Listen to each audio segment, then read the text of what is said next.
Hi, Matthew Sweigart here.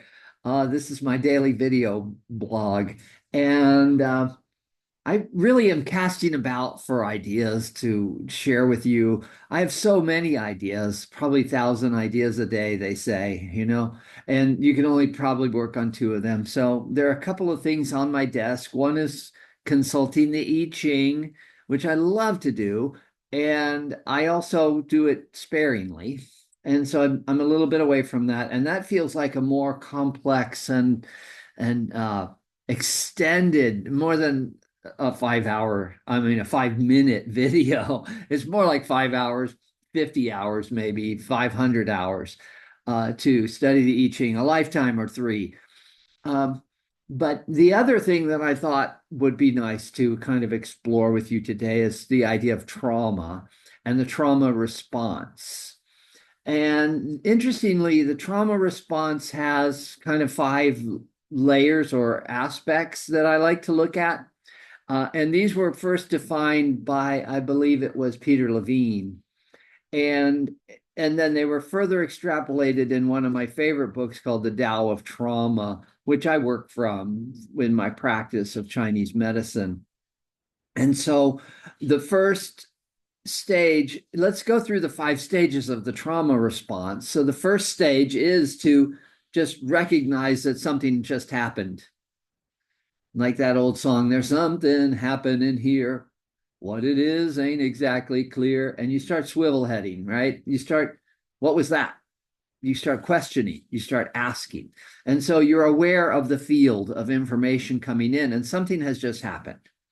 Now, the second stage is you determine whether that is a safe thing that happened or whether it's a threatening thing that happened, right? Because sometimes a twig snaps in the woods and it's a good Samaritan coming along. Other times it's a predator.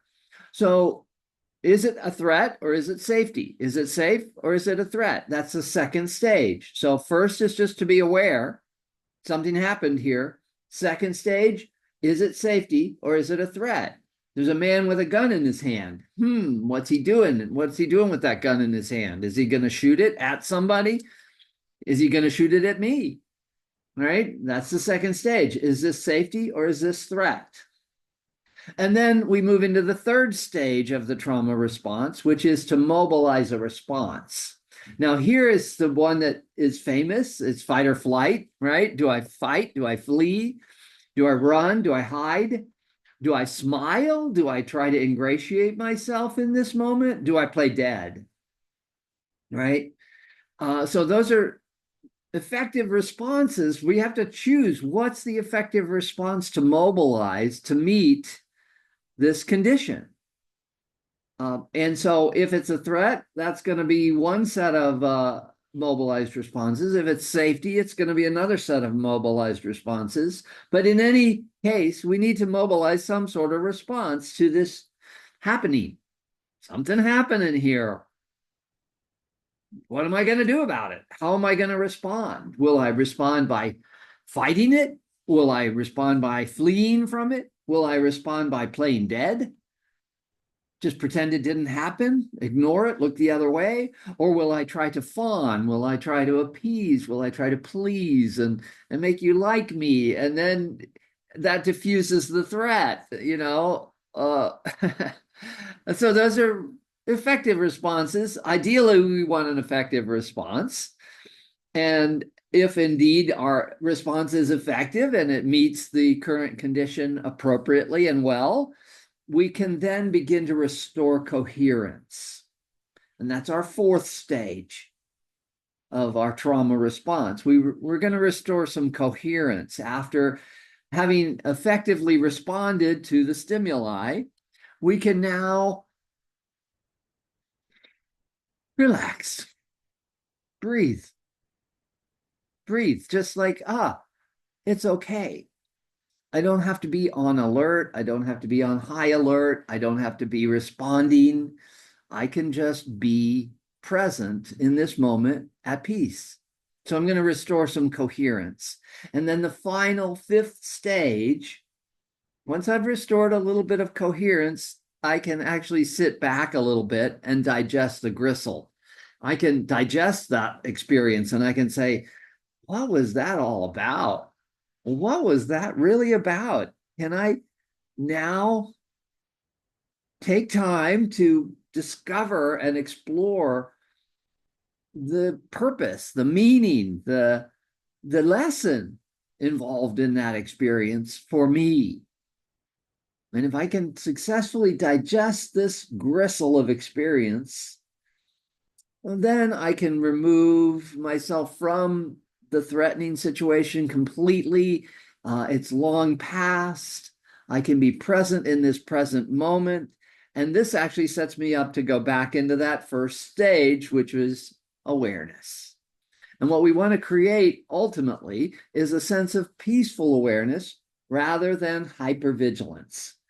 If you're in a trauma response, like as a constant trauma response, you're going to be hypervigilant. You're going to be swivel head all the time, looking this way, looking that way, scanning all the time. Is this safe? Is this threat? Is this safe? Is this threat? Right? And we want to be more in a sense of peaceful alertness that, when there is a click at the door, we know it's not a wolf who's going to come and eat us. When the heater kicks on, it's just the heater kicking on.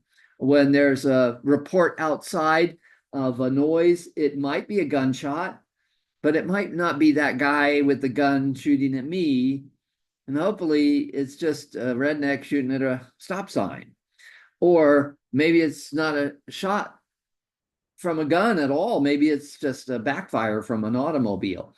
So there's 100 different stimuli that come in our environment, and we want to be peacefully aware so that in our peaceful awareness, we can then determine whether it's safety or threat. We can effectively mobilize a response that will be appropriate to meet it.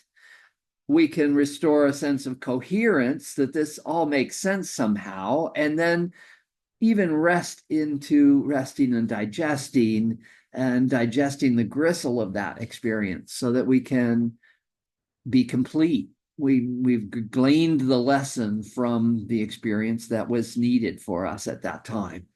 So these are the 5 stages of the trauma response, and you can neatly fit those into our 5-element theory so that awareness is in the metal element, safety and threat is in the water element, mobilizing a response is our wood element, restoring coherence is in the fire element, and digesting the gristle is in the earth element. So this is how we go around the wheel of all 5 elements: metal, water, wood, fire, and earth, back to metal again, and around we go. And this is our trauma response. So that's what I wanted to share with you today, I guess. And of course, we could spend 5 hours with that, 500 hours with that too, but we'll just let that be our contribution for today, our committed contribution for our video log for the day. Thanks so much, Matthew Sweigart. I'll see you again tomorrow, and we'll talk more about whatever shows up on the desk tomorrow. Ciao.